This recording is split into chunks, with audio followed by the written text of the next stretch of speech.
আমি modern homeopathy research সেন্টারের একজন চিকিৎসক ডাক্তার মণিশঙ্কর মাইতি আজকে আপনাদের কাছে একটা দুরারোগ্য রোগ এবং সেই রোগটি যে সেরেছে তার প্রমাণ নিয়ে আপনাদের কাছে এসছি।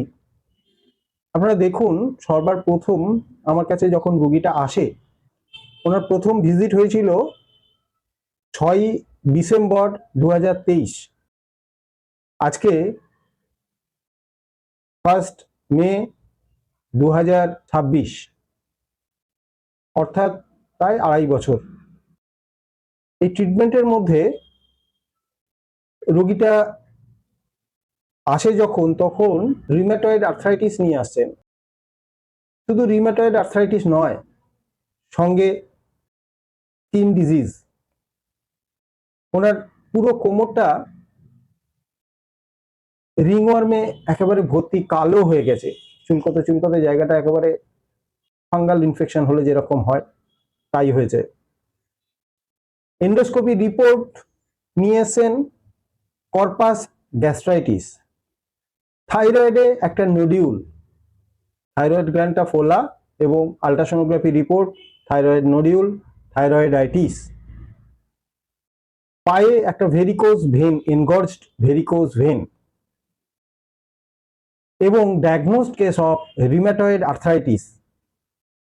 ব্লাড রিপোর্ট অ্যান্টি-সিসিপি, যেটা নর্মাল থাকার দরকার, <17, অর্থাৎ 17 থেকেও কম। সেক্ষেত্রে ওনার অ্যান্টি-সিসিপি ছিল 178।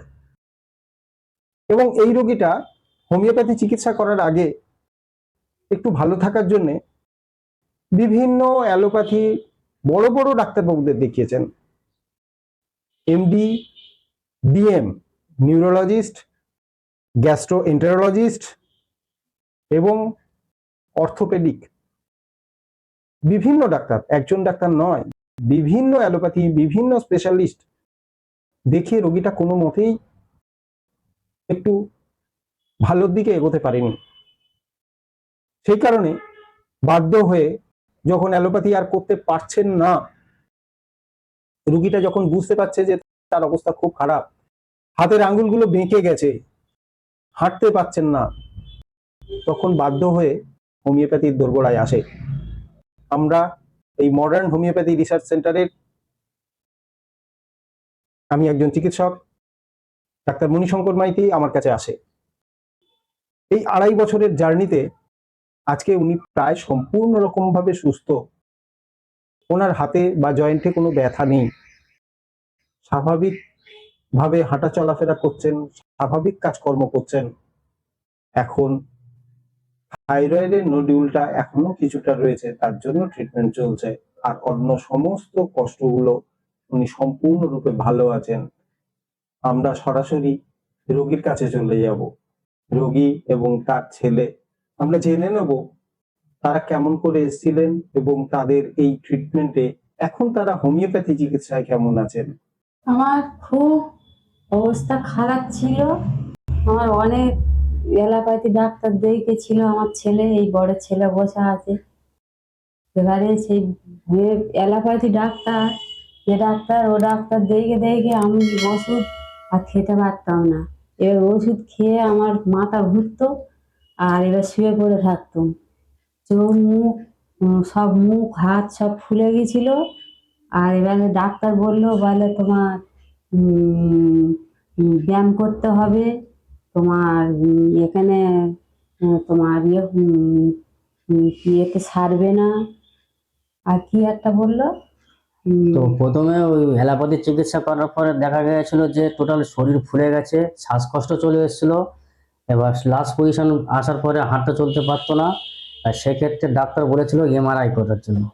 দীর্ঘদিন হচ্ছে 15-20 দিন, 1 মাসের উপরে প্রায় আপনার থেরাপি করা হয়েছিল, তাতেও কোনো কাজ হচ্ছিল না।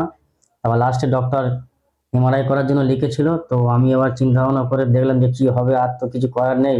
তাহলে এই চিন্তা করতে করতে ইউটিউবের মাধ্যমে আমি স্যারের, ডক্টর মণিশঙ্কর মাইতি স্যার মহাশয়ের আমি ইউটিউব দেখলাম। দেখার পরে আমি চিন্তা ভাবনা করলাম যে লাস্ট তাহলে একবার হোমিওপ্যাথি চিকিৎসা করা যেতেই পারে। তো অনেক আশা নিয়ে স্যারের কাছে এসেছি। তো স্যার তো মানে দীর্ঘদিন চিকিৎসা করার পরে আমি খুব হ্যাপি যে আমার মাকে আমি সুস্থভাবে মানে সারাতে পেরেছি। আমি রাতের পর রাত ঘুমোতে পারতাম না, দিনের পর দিন ঘুমোতে পারতাম না, চিৎকার দিতাম।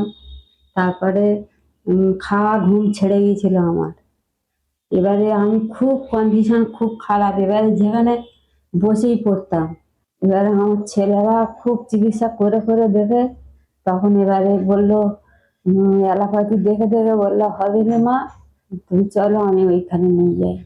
বলে এইখানে আমাকে নিয়ে আসতে আমি এই ওষুধ খেয়ে তারপর মানে প্রথমে অ্যালোপ্যাথি দেখিয়েছিলেন, হ্যাঁ। অ্যালোপ্যাথি দেখানোর পরে অ্যালোপ্যাথি ডাক্তারবাবুরা যে ওষুধ দিল তাতে আপনার শরীর ফুলে গেছিল, হ্যাঁ, ফুলে গেছিল এবং দমে শ্বাসকষ্ট হয়েছিল। শ্বাসকষ্ট এসে গেছিল। শ্বাসকষ্ট আর হয়েছিল। যা খেত জ্বর আসতো, বমি করে ফেলতো, জ্বর, মানে বমি পেটের বমি মধ্যে হয়ে কিছু যেত, খেতে পারতো না। অত্যন্ত বমি হতো। 1 মাস 1.5 মাস ভোর আমি বমি করেছি এক নাগাড়ে। আর ওই মাথার ভেতরে আমার সবসময় যেন মনে হয় যেন আমার মাথার ভেতরে কি হচ্ছে, আমি যেন মনে হয় আর বাঁচবো নি, আমি এমনও হয়ে গেছিল। এবারে সেইখানটা এইখানে আস্তে আস্তে আস্তে তারপর ওই হোমিওপ্যাথি ওষুধ খাওয়া খাওয়ার শুরু পরে করতে তারপরে সেই জিনিসগুলো আস্তে আস্তে আস্তে করে আস্তে কমতে আরম্ভ করে। আস্তে আস্তে আমার কমতে শুরু হলো। আর এখন স্বাভাবিক মোটামুটি এখন স্বাভাবিক আমি হেঁটে চলে বেড়াতে হাঁটা পারছে, চলে খাওয়া দাওয়া করছে, এখন স্বাভাবিক স্বাভাবিক কাজকর্ম হ্যাঁ, করছো, হ্যাঁ। লাইভ লিড করছে। বাড়ির সাধারণ কাজকর্ম সমস্ত কিছু করতে করছে। পারছো, এখন কোনো অসুবিধাই নেই। এখন কোনো অসুবিধা নেই। হুম। অনবরত আমার যে যন্ত্রণাটা সবসময় হতো সেটা এখন হয় না ঠিকঠাক। আঙুল টাঙুল যে বেঁকে গেছিল, জয়েন্ট গুলো যে বেঁকে গেছিল, হাতগুলো ছোট ব্যথা হয়েছিল, হ্যাঁ, সেগুলো অনেক কমে গেছে। সেগুলো আর কিছু নেই। সেগুলো এই কিছু নেই, এই একদম সুস্থ হয়ে গেছে। হ্যাঁ, এই হাতের এই গাঁটটা গুলো আমার সব ফুলে ফুলে গেছিল। গেছিল। হুম। এই আর গাঁট টাটগুলো এইগুলো এগুলো সব সব করতে করতে এইগুলো ফুলে সব গেছিল। হ্যাঁ সেগুলো এখন স্বাভাবিক, এখন এগুলো এখন একদম স্বাভাবিক হয়ে গেছে। স্বাভাবিক হয়ে গেছে, আচ্ছা আর কিছু নাই। আচ্ছা আচ্ছা, অনেক ধন্যবাদ মা। আপনাদের এই ভিডিওটা আমরা ইউটিউব, ফেসবুক, ইনস্টাগ্রাম বা অন্যান্য যে মিডিয়া রয়েছে তাতে আমরা দিতে চাইছি, কারণ আমাদের হোমিওপ্যাথি জুনিয়র ডাক্তারবাবুরা এবং সাধারণ জনগণ যারা হ্যাঁ, তারা জানতে হোমিওপ্যাথি পারেন। আগ্রহী যারা, তারা যাতে জানতে পারে এবং হোমিওপ্যাথিতে যে রিউমাটয়েড আর্থ্রাইটিস, যে এই কঠিন অসুখটা যে সারানো যায় বা রোগীকে সুস্থ করা যায়, এটার প্রমাণ হিসেবে আমরা এই ভিডিওটাকে সমস্ত জায়গায় ছড়িয়ে দিতে চাইছি। তাতে আমাদের আপনাদের কোনো আপত্তি আছে মা? না না, আপত্তি নেই। আর অনেক সময় হয়তো মানুষ জানে না, না জানার ফলে হয়তো চিকিৎসা পেয়ে উঠতে পারে না। তাতে এটা দেখে যদি মানুষ বুঝতে পারে, জানতে পারে, সেই জন্য দিলে আমাদের কোনো অসুবিধা নেই। আমরা তো শুনলাম, আপনারা শুনলেন যে রোগীটা নিজের মুখেই বলছে উনি এখন কত ভালো আছেন, ওনার হাতের ব্যথা বা যন্ত্রণা সেগুলো নেই, হাতের আঙ্গুলগুলো যে বেঁকে গেছিল সেগুলো আর নেই, এখন স্বাভাবিক কাজকর্ম করছেন, স্বাভাবিক দিন যাপন করছেন, সমস্ত দিক থেকে উনি এখন খুবই ভালো আছেন। আমাদের এই দর্শক বন্ধুদের কাছে যারা হোমিওপ্যাথি শিখছেন, যারা চিকিৎসা করছেন বা যারা হোমিওপ্যাথি সম্বন্ধে আগ্রহী, তাদের কথাই বলবো, আপনারা দেখুন হোমিওপ্যাথি চিকিৎসায় কত কঠিন রোগগুলো আমরা কত সহজে চিকিৎসা করতে পারি। যাক, ধন্যবাদ জানাবো সবাইকে, সঙ্গে জানাবো আপনারা সবাই ভালো থাকুন, সুস্থ থাকুন। নমস্কার।